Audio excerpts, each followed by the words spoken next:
Assalamualaikum warahmatullahi wabarakatuh. Kembali lagi bertemu bersama saya di sini Asti Anggreni.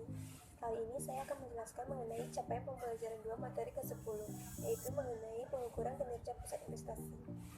Pengukuran kinerja pusat investasi dapat dilakukan dengan 3 metode. Yang pertama dengan Return of Investment atau ROI, yang kedua dengan laba residu, yang ketiga dengan Economic Value Added. Baiklah, yang pertama kita akan membahas mengenai pengukuran kinerja pusat investasi dengan menggunakan metode ROI. ROI adalah ukuran kinerja yang paling lazim bagi suatu pusat investasi. ROI dapat didefinisikan sebagai berikut. Berikut ini merupakan persamaan dari ROI atau Return of Investment. ROI sama dengan laba operasi dibagi aktiva operasi rata-rata. Laba operasi merupakan laba sebelum bunga dan pajak. Aktiva operasi adalah seluruh aktiva yang digunakan untuk menghasilkan laba operasi, termasuk kas, piutang, persediaan, tanah, gedung, dan peralatan. Untuk selanjutnya, persamaan aktiva operasi rata-rata. Aktiva operasi rata-rata sama dengan nilai buku bersih awal ditambah nilai buku bersih akhir dibagi 2. Baiklah, kita masuk ke contoh soal berikut ini. Contoh soal, misalkan sebuah perusahaan memiliki 2 divisi, yaitu divisi yang pertama divisi alfa. Divisi alfa menghabiskan investasi sebesar 500.000 dengan laba sebesar 100.000. Divisi yang kedua divisi beta. Divisi beta menghabiskan investasi sebesar 2 juta dengan laba sebesar 200.000. Maka, hitunglah ROI yang didapat. Maka, untuk divisi alfa, ROI sama dengan 100.000 dibagi dengan 500.000 sama dengan 0,2.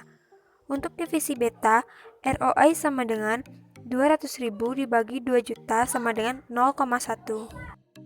Baiklah, untuk berikutnya dengan menggunakan cara margin dan perputaran. Untuk perhitungan margin dan perputaran berikut persamaan yang digunakan. Untuk mencari ROI dengan menggunakan metode margin dan perputaran, ROI sama dengan margin dikali perputaran. Untuk mencari margin sama dengan laba operasi dibagi penjualan. Untuk mencari perputaran sama dengan penjualan dibagi aktiva operasi rata-rata. Margin adalah rasio dari laba operasi terhadap penjualan. Sedangkan perputaran adalah suatu ukuran lain yang dihitung dengan membagi pendapatan penjualan dengan aktiva operasi rata-rata. Berikut contoh soal untuk margin dan perputaran. Contoh soal, pada awal tahun nilai buku bersih sebesar 277.000 dan di akhir tahun nilai buku bersih sebesar 323.000. Penjualan sebesar 480.000 dikurang dengan HPP 222.000, maka diperolehlah margin kotor sebesar 258.000. Dikurang dengan beban penjualan dan administrasi sebesar 210.000, maka diperoleh laba operasi sebesar 48.000. Maka jawaban untuk pertanyaan pertama yaitu tentukan aktiva tetap operasi. Aktiva operasi rata-rata sama dengan nilai buku bersih awal ditambah nilai buku bersih akhir dibagi 2. Itu sama dengan 277.000 ditambah 323.000 dibagi 2, maka diperolehlah hasil sebesar 300.000. Untuk pertanyaan yang kedua yaitu tentukan margin, perputaran, dan ROI. Margin sama dengan laba operasi dibagi penjualan, sama dengan 48.000 dibagi 480.000 sama dengan 0,1. Sedangkan perputaran sama dengan penjualan dibagi aktiva operasi rata-rata, sama dengan 480.000 dibagi 300.000 sama dengan 1,6. Jadi, ROI sama dengan margin dikali perputaran, sama dengan 0,1 dikali 1,6, maka diperoleh hasil sebesar 0,16 atau 16%. Dari penjelasan tadi, dapat kita ambil kesimpulan bahwa keunggulan ROI yang pertama adalah ROI mendorong manajer untuk fokus pada hubungan antara penjualan, beban, dan investasi sebagaimana yang diharapkan dari seorang manajer pusat investasi. Yang kedua, ROI mendorong manajer untuk fokus pada efisiensi biaya. Yang ketiga, ROI mendorong manajer untuk fokus pada efisiensi aktiva operasi. Tentunya ROI tidak hanya mempunyai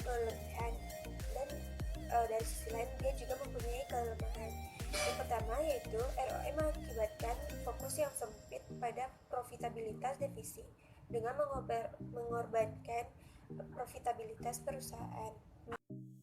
Yang kedua, ROI mendorong para manajer untuk berfokus pada kepentingan jangka pendek dengan mengorbankan kepentingan jangka panjang.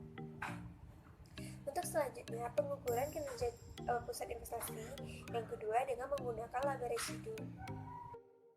Laba residu adalah perbedaan antara laba operasi dan pengembalian dolar minimum yang diisyaratkan atas aktiva operasi perusahaan. Berikut persamaan atau rumus yang digunakan untuk perhitungan laba residu. Laba residu sama dengan laba operasi dikurang tingkat pengembalian minimum dikali aktiva operasi rata-rata. Untuk perhitungan yang ketiga, dengan menggunakan metode ekonomi value-added atau EVA. EVA adalah laba bersih atau laba operasi setelah pajak dikurangi biaya modal yang dipakai. Berikut persamaannya digunakan untuk perhitungan dengan menggunakan metode EVA. Untuk perhitungan dengan menggunakan metode EVA dapat dicari dengan EVA sama dengan laba operasi setelah pajak dikurang persentase biaya modal akrual dikali total modal yang dipakai. Baiklah, untuk selanjutnya kita lihat contoh soal berikut ini. Contoh soal, jika modal yang dipakai sebesar 300.000 dan biaya modal akrual sebesar 10%, maka hitung nilai EVA. Penjualan sebesar 480.000 dikurang HPP sebesar 222.000, dapatlah margin kotor sebesar 258.000.